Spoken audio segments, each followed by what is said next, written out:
Hello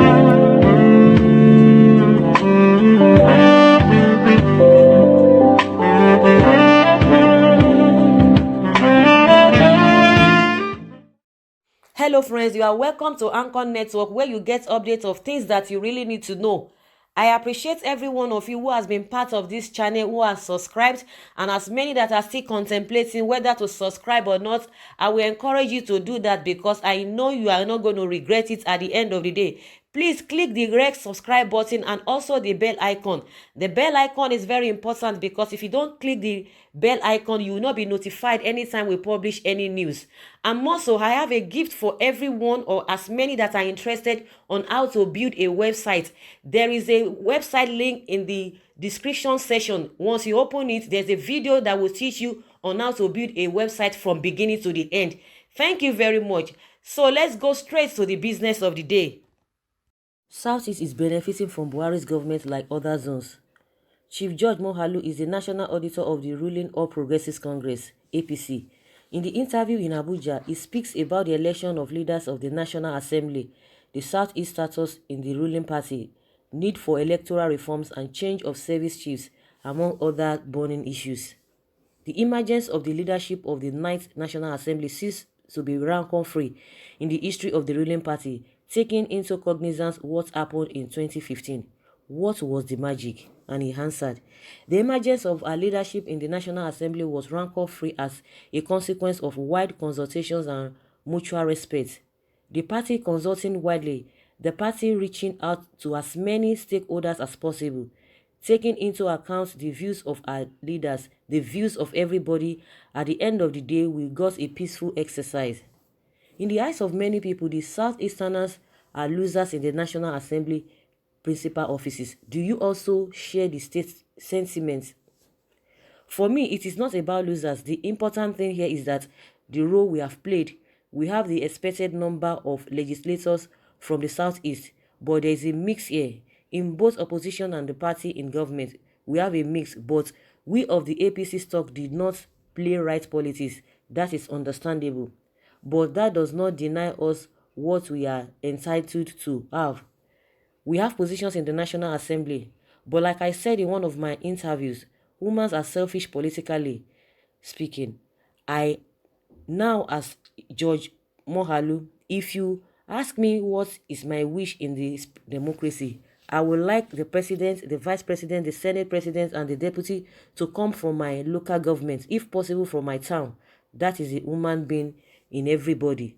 But it is not possible because the reality of the moment is that these positions have to be distributed to balance power. And that is exactly what is going on now. And that is why you have consultations.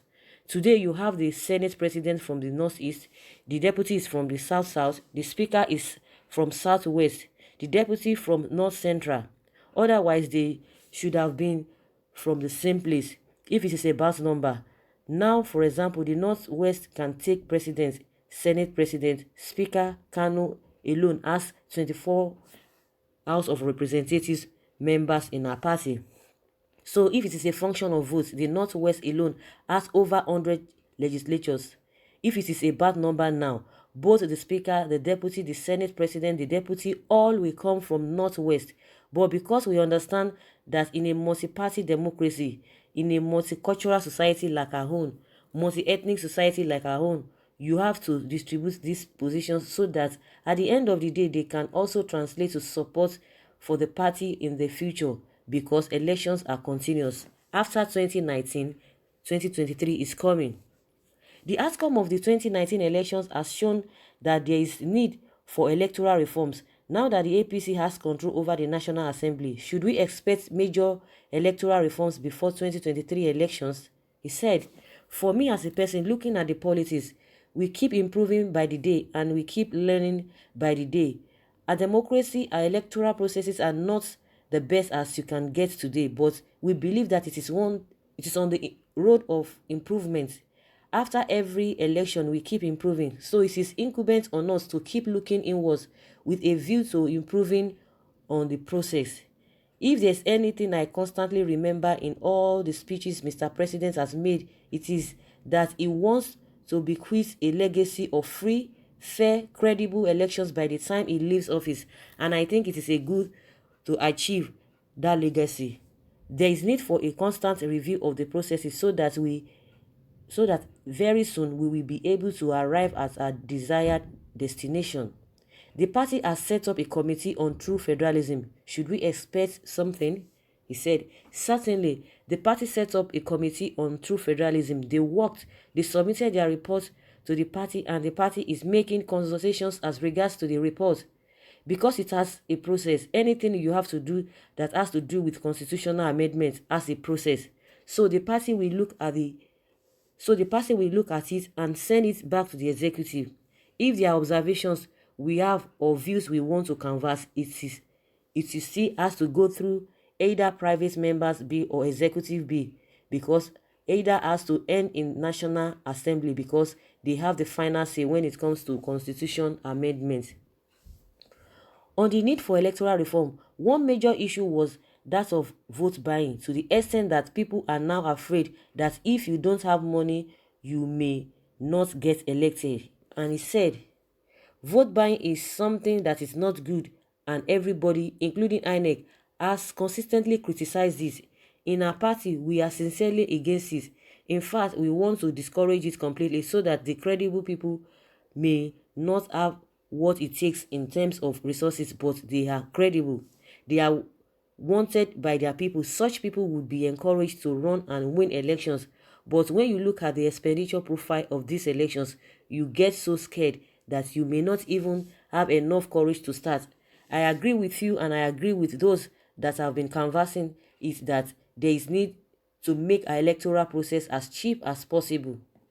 You have spoken about the promise of the APC to the Southeast people, and to two major items you mentioned that no other government has given to the Southeast, but this government and the second Niger Bridge and the Enugu-Onitsha Expressway. How would the Southeasterners appreciate this government in terms of its legacies? He said, these two projects you mentioned are very key strategic projects that affect the entire Southeast, and that affect our economy.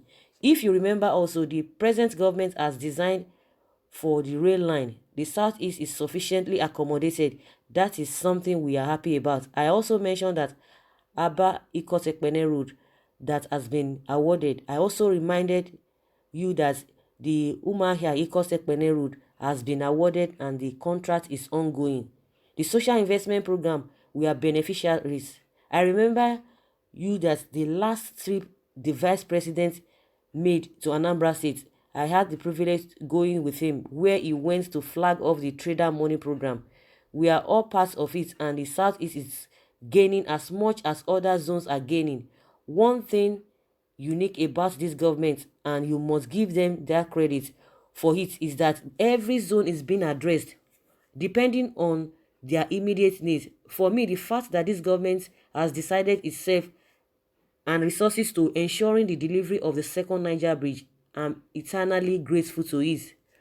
The project is about 230 plus billion, and I remember I said by the time we went there, the engineer said that by the end of June, they would have finished the underwater structure and the pillars will be out.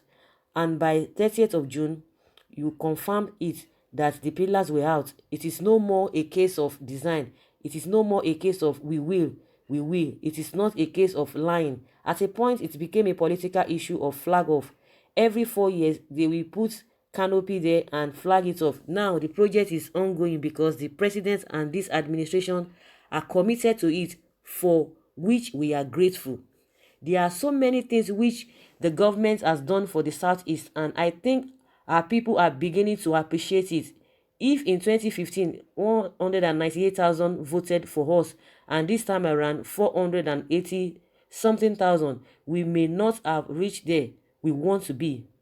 We may not have contributed as much as we desire, but it goes to show that people are beginning to see that things we said earlier. Could that be what you are expecting at the next level?